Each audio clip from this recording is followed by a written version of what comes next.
What is going on, everybody? Welcome to Octi's Draft Talk. This channel will be used for my NFL and NBA draft content over the next few months. Now that we've made it into the month of January, it's officially NFL draft season. Although the NFL playoffs are still happening, this is really where the prospect evaluation process kicks into high gear for myself, along with all of the other big-time draft geeks. So this will be my first of many mock drafts here on the channel. This mock draft will be only one round, no trades, and I am predicting the picks. So it's not what I think of the prospects, it's where I think they're going to end up. This year's draft is going to be super unpredictable with no clear number one overall pick and no clear top quarterback. So I expect this year's draft to be the hardest to predict really in the last 5 to 10 years. And I would not be surprised if a large chunk of these picks are wrong, but that's what makes the draft fun. And I think this year is going to be especially interesting. So without further ado, let's get this show on the road. For the second straight year, it's the Jacksonville Jaguars picking number one overall. Last year, it was very clear and obvious. We knew it was going to be Trevor Lawrence, and it ended up being Trevor Lawrence. So now that the Jaguars had their franchise signal caller, they don't need to go quarterback this year. And it's especially challenging because there's not that clear number one talent in this year's draft class. There are a number of players I think the Jaguars will consider. They could go with either of the top pass rushers in Kayvon, Thibodeaux, or Aidan, Hutchinson. They could look along the offensive line to protect Trevor Lawrence, possibly looking at Neal, Ikem, Ekwonu, or even Charles Cross, who I think is a big sleeper to go a lot higher than people expect. This could also be a trade as well, but there's not really a quarterback worthy of a team moving up to number one. So because of that, I don't think the Jaguars are going to get any real takers. So I would predict they are going to stay at number one. And for now, I have them selecting Oregon pass rusher Kayvon Thibodeaux. I think the Jaguars are going to go best player available regardless of need. And regardless of who you ask, that answer could be different. Some people may say Thibodeaux, some may say Hutchinson, some may say Kyle Hamilton, although I don't think the Jaguars would pick a safety number one overall. I think Thibodeaux has really the highest ceiling of any of these top flight prospects, which is what's going to entice the Jaguars to select him. Thibodeaux has the chance to be a true game wrecker at the next level. Although he was a little bit banged up this year as a junior for the Ducks and he was a little bit inconsistent at times, we often saw the flashes of why this kid could be a true game-changing pass rusher.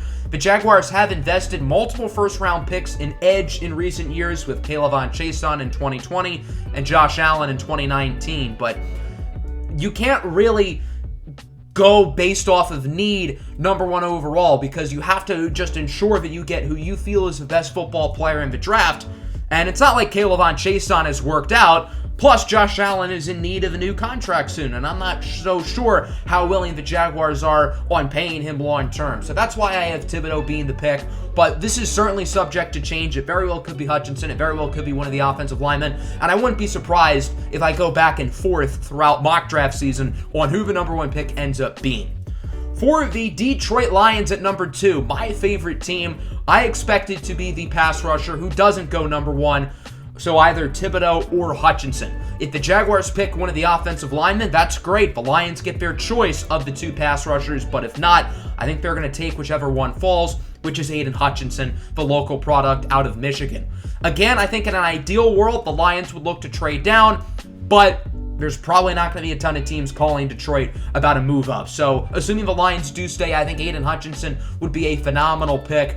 He really rose his stock this year. Going into the season, he looked like a mid to late first rounder and then just had a truly dominant season at the University of Michigan. One of the main reasons why they ended up making the college football playoff. And although he was not great in that playoff game, I think a lot of people act like he was awful in that game and he shouldn't be a high pick. I don't think that's true. I think he played fine in that game. I think he could have played a lot worse. And as of now, he's my number one player in the class. And again, that's super subject to change. I've gone back and forth with Hutchinson and Thibodeaux. I really like a couple of the upper prospects here. So come April, I wouldn't be surprised if Hutchinson is not my number one player in the class. But I think this would be a great pick for the Lions. If we were not able to come up with a trade here, I would want Aidan Hutchinson, so I would be very happy with this selection.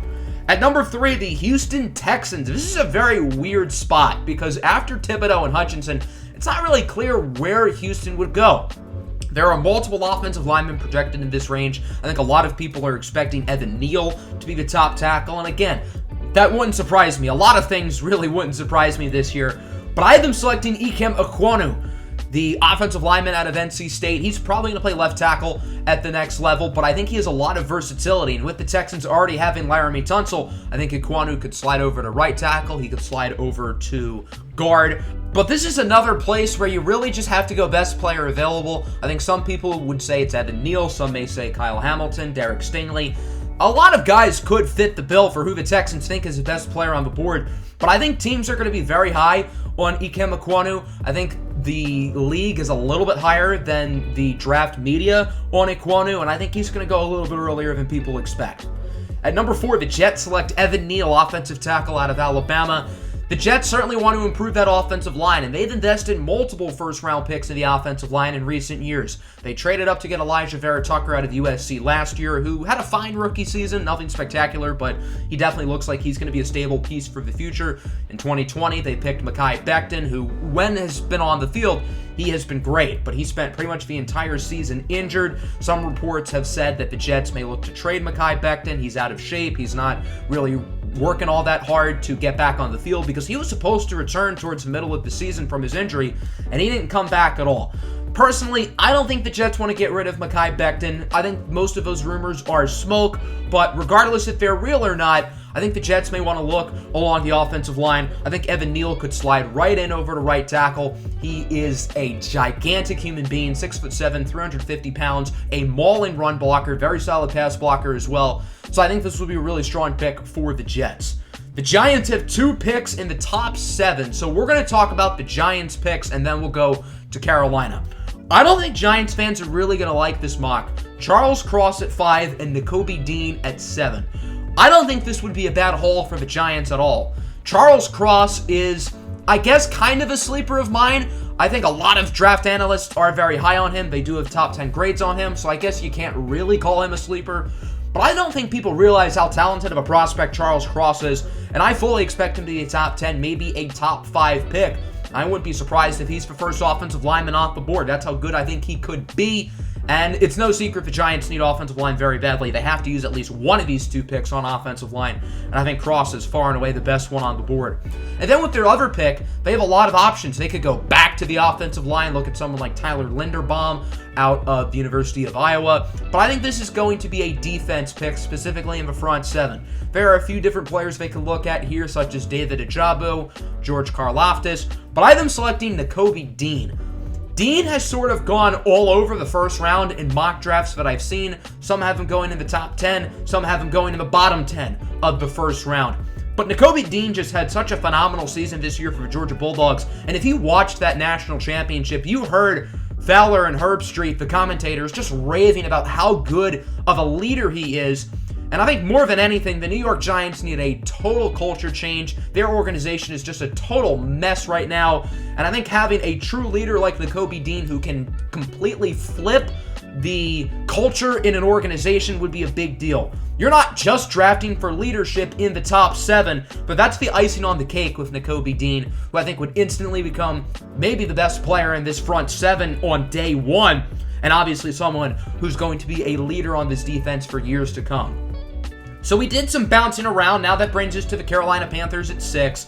The Panthers have to get a new quarterback this offseason. Cam Newton did not play well. Sam Darnold did not play well. I think Matt Rule realizes that he's going to be on the hot seat. And if this season goes south for Carolina, I imagine Rule loses his job and David Tepper's seat might get a little bit warmer as well. So I fully expect Carolina to go out and get a quarterback, whether that's a veteran or in the draft. I wouldn't be surprised if they moved up. I know that they're the first truly QB-needy team on the board, but they may move up to like 3 or something just to ensure nobody else does. The problem with that is Carolina does not have a ton of draft capital. As of right now, I believe they do not have a day 2 selection, which is not ideal. So in a mock draft where there's no trades, they can just stick at 6 and get the QB they want.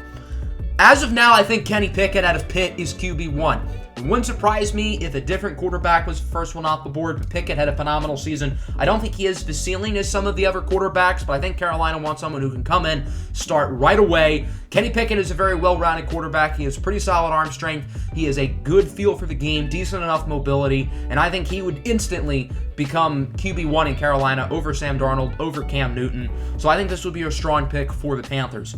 And then in 8, the Atlanta Falcons. This is another weird pick. I feel like you got to go best player available, and I don't think a lot of people really view that as David Ojabo. But Atlanta does have a massive need for pass rush. Their pass rush was probably the worst in the NFL last year by a wide margin, and getting someone in Ojabo who has freakish athleticism and a super high ceiling would make a lot of sense. I think most people expect Karlaftis to be the third edge rusher off the board, not Ojabo. But of someone of Ojabo's physical nature, along with his high level of production last year, I think he's going to go earlier than expected. Yes, Ojabo did have Aidan Hutchinson on the other side of him, but Ojabo was just still really good. And if you watch Michigan, you realize that, yes, the two of them complemented each other, but the two of them are also just so dominant. And even without each other, they would have fared just fine. Ojabo has the ceiling to be a true number one pass rusher, which Atlanta needs pretty much more than anybody. So I think this would be a great pick for them, even if there are some very talented players, particularly in the secondary, who they would be passing on. At 9, the Denver Broncos, another weird spot. They're definitely going to get a new quarterback as well this offseason. Teddy Bridgewater is just a very high floor, low ceiling guy. And then you have Drew Lock, who hasn't really panned out. So if the Broncos do go QB here, I wouldn't be surprised. But if you remember last year, Justin Fields was on the board for the taking, and they instead picked Patrick Surtain, who had an outstanding rookie year. That was a grand slam of a selection for the Denver Broncos. And I had them kind of doing that same thing, passing on a quarterback for a corner. I don't know how Broncos fans are going to feel about two corners in back-to-back years in the top 10, but if you have Patrick Surtain on one side and Derek Stingley on the other side, both Surtain and Stingley had the upside to be top-flight corners in the NFL, so having them on the same team, that would be very, very scary. But Broncos have shown that they're willing to pass on talented quarterbacks like Justin Fields and I guess Mac Jones as well last year. So Denver's not going to force themselves to pick a prospect if they don't really like him. Now, if there's a QB Denver loves, they're going to pick him here. But I think Justin Fields was a better prospect than any of the quarterbacks on the board here. So if Denver were to agree with that, there's no reason for them to pick a quarterback in this spot. I think Denver would rather go after a veteran anyway, but again, it really wouldn't surprise me if they do pick one of the QBs here at 9. At 10, the New York Jets, I imagine, were really hoping Derek Stingley would fall to them as they have a massive need at corner. But Kyle Hamilton is a very good consolation prize. I feel like that's a little bit unfair to say about Hamilton, who's arguably the best player in the draft, but safety is kind of an undervalued position. We saw Derwin James, for example, a top 5 to 10 prospect in his draft, fall to 17. I don't think Kyle Hamilton here is going to fall to 17, but I do think he has a very wide range. He could go in the top 5, but I think he could also go around the 10 to 12 area. I wouldn't really expect him to fall past there. But I think this would be a really strong pick for the Jets. Hamilton and Neal in the first round would be a great use of their picks. Washington at 11, another quarterback-needy team. I do have them going QB, but maybe not the QB people expect. Sam Howell out of North Carolina has really gotten a lot more buzz the past month or so. He started the year as a projected top 5 pick, but kind of disappointed. And really the past month or so, he started to get a lot of that top 10 buzz back. And I think teams are really going to like him. I think a lot of people would have expected Matt Corral to probably be the pick here. I think Corral goes lower than expected. That's sort of my bold January draft take, and that very well could change. But for now, I have Howell as QB2, and I have Malik Willis going with the very next pick to the Vikings. I think a lot of people are going to be surprised by this pick. Really the first wow selection of the draft, but hear me out here. I understand the Minnesota Vikings have bigger needs on both sides of the ball. I understand that the Vikings are a pretty good team, and maybe they want to run it back with Kirk Cousins next year, but you have to keep in mind, they fired their GM, they fired their head coach, so they're really just restarting. I imagine Minnesota's kind of going to rebuild. I'm not saying Minnesota's going to be a bad team next year, and I think Kirk Cousins will still be the starting quarterback, but I think Minnesota will actively seek out a replacement. They were heavily linked to Justin Fields last year, and I think had Fields fallen to them, he would have been their guy. Malik Willis has some similar athletic traits as Justin Fields, and I think this is a perfect landing spot for Willis because you get to sit for a year behind an established veteran in Kirk Cousins, and then you can be the guy. I really hope the team who drafts Willis does not rush him into the starting lineup because he's very raw, but I think he has a higher ceiling than any quarterback in this draft. I know the Vikings drafted Kellen Mond last year, but it seems like they kind of soured on him, albeit Spielman and Zimmer are fired. But I don't think Kellen Mond is going to stop them from drafting a quarterback. This front office who's going to be picking for them this year did not draft Kellen Mond last year. So if there's a quarterback they really like, I think they're going to take him. Again, I know this is a surprise pick, a little bit bold, but I think my rationale is fair. And although it probably won't happen, I think it does make sense.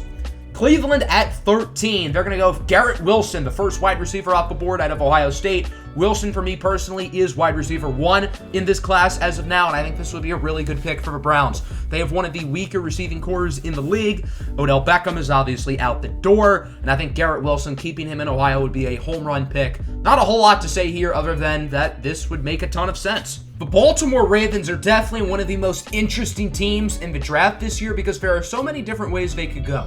I originally had Tyler Linderbaum penciled in here. I think he would make sense. They could look at an edge rusher. I would love the fit of David Ojabo here because the Ravens really know how to develop athletic and raw pass rushers. But I have them going with Ahmad Sauce Gardner, the cornerback out of Cincinnati. Gardner has quickly become one of my favorite players in this draft class, and sort of like Charles Cross, I would say Gardner's being a tiny bit slept on. Obviously, people realize that Gardner's a top 15 to 20 prospect, but for me, I view him as a top 10 guy right now, and I think he's right on Derek Stingley's tail for the number 1 corner in the class. That's how much I like this kid. He's a tall, rangy, athletic corner with good ball skills, very high level of production. I was super excited to see how he would do against Alabama, and he really fared well in that game, and I think he is worthy of being a top half of the first round guy, and if he went over Derek Stingley, I really wouldn't have that much of a problem with it. I think this would be a phenomenal selection for the Ravens, and you could argue they have bigger needs, but their cornerbacks were just so depleted last year. They were playing practice squad guys at the end of the season. Marlon Humphrey and Marcus Peters are both coming back, but I'm not so sure Marcus Peters is going to be a long-term piece of the future. He's getting older. He's coming off a big injury. I believe it was either an ACL or Achilles. So if you could have Gardner and Marlon Humphrey as the 1-2 corner duo of the future, that would be pretty nice. The Philadelphia Eagles own 3 of the next 5 picks, including back-to-back selections here at 15 and 16. I have them doubling down on defense with linebacker Devin Lloyd out of Utah and edge rusher George Karlaftis out of Purdue. The Eagles traditionally do not value the linebacker position, but Devin Lloyd is a really good prospect, and the Eagles have to realize with 3 first-round picks, maybe we really focus on one of our needs here, in which happens to be a good value selection of Devin Lloyd. I personally think Nakobe Dean is a slightly better prospect as of now, but I do really like Devin Lloyd as well. He had an unbelievably good season at Utah. He would slide right into that Eagles defense, and I think he'd be a high-impact player early on. And then George Karlaftis at 16. I think a lot of people are expecting him to go in the top 10. I think he goes a little bit later than expected. Still definitely a first-round pick, but I do question his length and measurables. I think that's really the big concern with him as of now. Very productive guy, very good player for Purdue, but I just don't see him as a top 10 pick as of right now. But I think the Eagles, who might want to get younger with their pass rushers, especially with Brandon Graham starting to get older, I think this will be a good landing spot for Karlaftis. The Los Angeles Chargers are another team who could go in so many different routes here. I originally had Jordan Davis here at 17, but I'm giving them a different Georgia defensive player instead. Travon Walker has been one of the biggest draft risers over the past month or so. Walker is a versatile defensive lineman who can play on the outside, and I think he has versatility to move around the entire line. The Chargers' run defense was a disaster last year, so yes, plugging Jordan Davis in would make a lot of sense. But I don't mind adding someone who can also really get after the quarterback in Travon Walker, and he could go even higher than this with how much his stock has flown up. The New Orleans Saints at 18 select wide receiver Drake London out of USC. I'm not as high on Drake London as others. As of now, I don't see him as a first-round talent. I still think he's a good prospect, definitely a top 50 player in the class, but I'm just not as high on him as some people, but I do think he could be a really fun pairing with Jameis Winston in New Orleans. London is a very big-bodied receiver who's not a great separator, but with his frame, he's obviously a great jump ball guy, and he is surprisingly effective after the catch. So I do think this wouldn't be a total reach. I just think there are wide receivers who are better than him currently on the board, but New Orleans needs a wide receiver really bad. I think Drake London would be a fine pick here. I thought about going quarterback, but I do predict Jameis Winston will be back next year. So assuming that is the case, they got to go wide receiver, and there are so many good choices on the board, but I have them selecting London. The Eagles at 19, their third first-round pick of the day, are going to pick Tyler Linderbaum out of Iowa. I think some people are expecting the Eagles to go with a wide receiver in the first round, and although that certainly could happen with their only truly good receiver being Devontae Smith, I don't know if the Eagles want to use another first-round pick on receiver. I feel like they would rather go after a veteran option in free agency or on the trade market. I think Allen Robinson would make a lot of sense for the Eagles. I think they would just rather know what they're getting than rather risk taking someone who's not so good, like a Jalen Reagor or a J.J. Arcega-Whiteside. So I don't think the Eagles go wide receiver in round one. I do think they want to establish the trenches. They drafted a defensive lineman earlier with Karlaftis. Now getting an offensive lineman with Tyler Linderbaum, one of the best center prospects in recent years. I would not be surprised if he goes a lot earlier than this. So this is really the latest I see him going. But the interior of the Eagles' offensive line is starting to get older. I believe Brandon Brooks has officially retired, and Jason Kelce very well could be out the door as well. The Eagles drafted Landon Dickerson in the second round, who had a quietly good rookie season.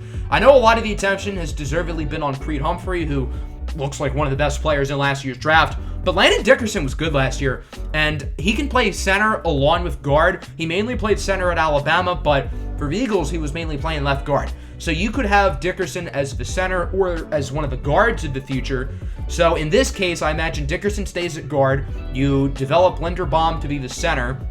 And I imagine Jason Kelce probably does retire this year. So Linderbaum could slide right in. If Kelce sticks around, maybe you have Linderbaum at guard for a year. A lot of different options here, but I think this selection would make a lot of sense for them. And then the Steelers at 20, the Matt Corral fall finally comes to an end. I could see this being a different quarterback. I really like Carson Strong out of Nevada, although, as you'll see, I did not have Strong in the first round today. It would not surprise me at all to see not only Carson Strong in the first round, but going a lot higher than people think. I think the league's going to be very high on him. But in a mock draft where there's no trades, it's kind of hard to have certain teams pick quarterbacks. And for now, I think the four guys who I've had in the first round today, Pickett, Howell, Willis, and Corral, I do think the four of them for now will go higher than Carson Strong.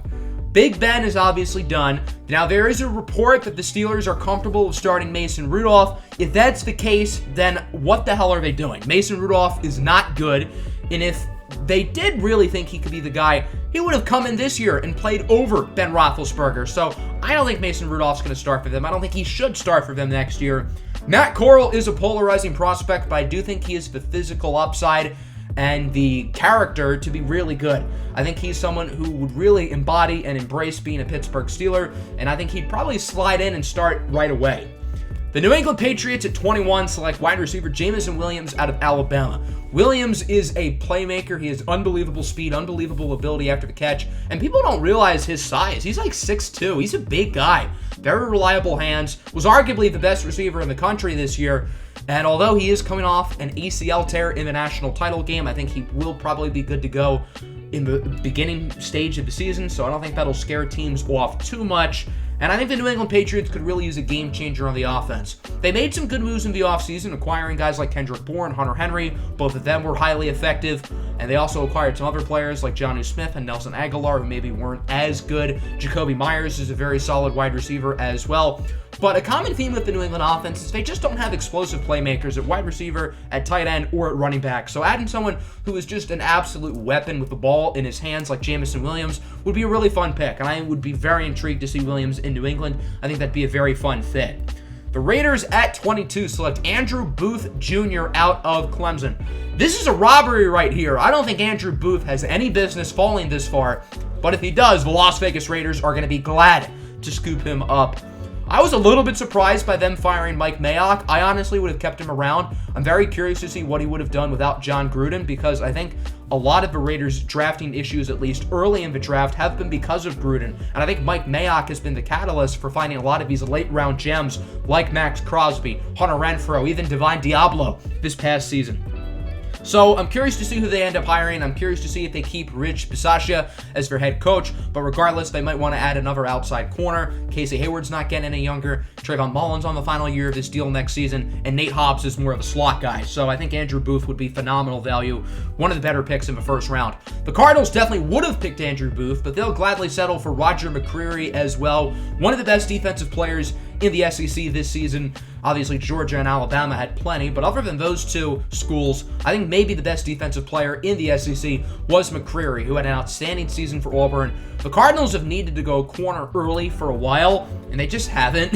But maybe this year is the year that they do go with one here. There are a few different corners they could look at here. Maybe Kyer Elam, Trent McDuffie as well could be another option, but for now, I have the selection being McCreary. And then 24, the Dallas Cowboys. I think they might want to add to their secondary. They could go corner here. They could go safety. I think a lot of people would have expected this to be like a Jaquan Brisker or a Daxton Hill. But Lewis Sin from Georgia had an outstanding end of the season. The kid's a playmaker, and I think he's going to go a lot earlier than people expect. The Cowboys' defense was massively improved this season, largely because of the addition of Micah Parsons, but they still do need to improve in the secondary, and I think Lewis Sin would be a pretty nice pick. Now on to the final 8 picks of the first round. The order of these selections is subject to change based on what happens in the postseason, so the order of these 8 teams are not final. But for now, the Bengals are first up here at 25. If they win, obviously they will pick later, but if they lose, they will select at 25, and they're going to pick Kenyon Green, offensive guard out of Texas A&M. I don't think the Bengals absolutely have to go with an offensive lineman in the first round, but they could use some help, particularly on the right side. I think Green not only can play guard, but also has the versatility to slide over to tackle, and value-wise, he's a good pick, so there's no reason for them not to select him here.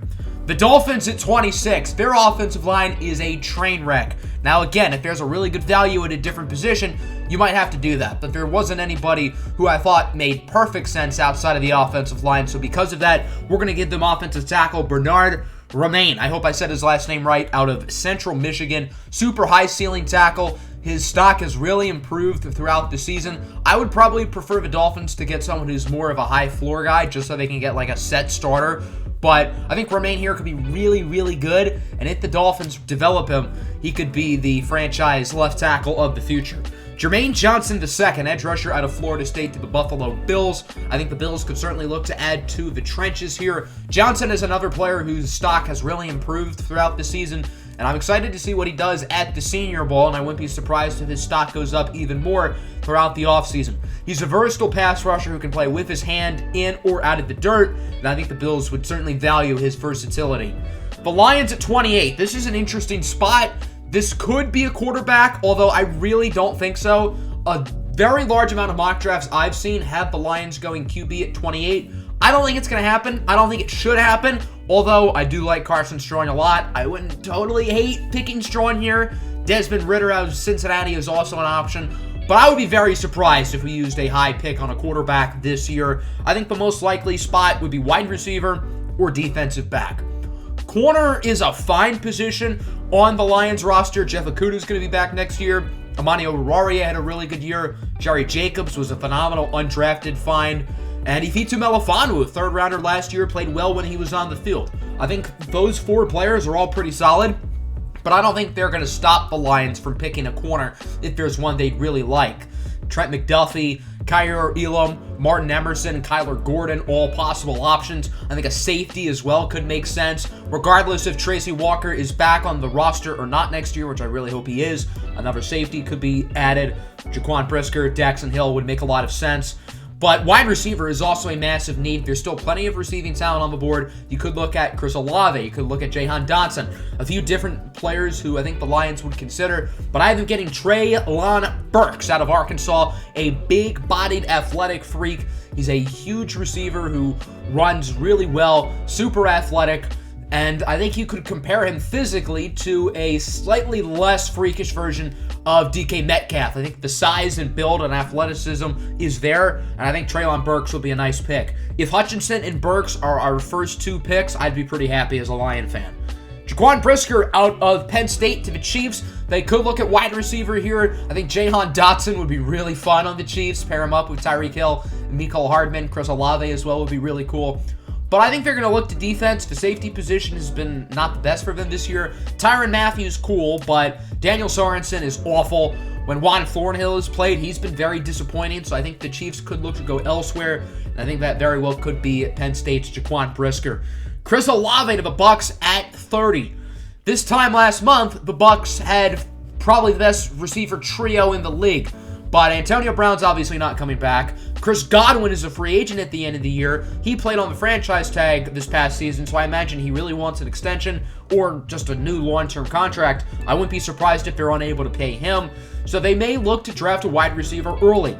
I thought about Jahan Dotson here, but I think Chris Olave would make slightly more sense. The value here at 30 is very good, and I think he is a reliable target, someone who's going to be NFL ready right away, and someone who I think Tom Brady would really like. The Titans at 31, I think this might surprise some people, but we have a tight end, Trey McBride from Colorado State. Huge sleeper of mine. I'm a huge fan of Trey McBride. I think he is tight end 1 in this class, in my opinion. And the Titans do need a tight end quite badly, so I would not be surprised if McBride slips into the end of the first round, and I think Tennessee makes more sense than anybody. And then the Packers at 32. Best player available here with Jordan Davis. I don't think it's necessarily a natural fit, as the Packers do already have Kenny Clark, who's arguably the best nose tackle in the NFL. But as I like to say, good players make it work. I think having Clark and Davis together, although they play pretty much the same role, I think the two of them could work. And for Davis to be on the board here at 32, I think it's going to be hard for the Packers to pass him up. There are a number of spots throughout the first round that I considered having Davis go, but I had him slip all the way to the end, and he won't fall past 32. So that's going to conclude my mock draft 1.0. I'm excited to have more mock drafts coming in the future on the new Octi's Draft Talk channel. My future mock drafts will likely be 2 to 3 rounds, and as we get closer to the draft, I'm going to start incorporating trades. I'm eventually going to have a what I would do mock draft in the future, as well as my big board. All of that coming within the next few months, as well as some combine talk as well, assuming there is a combine this year. So again, hope everybody enjoyed. Make sure to like button. Make sure to subscribe to the channel. Peace out.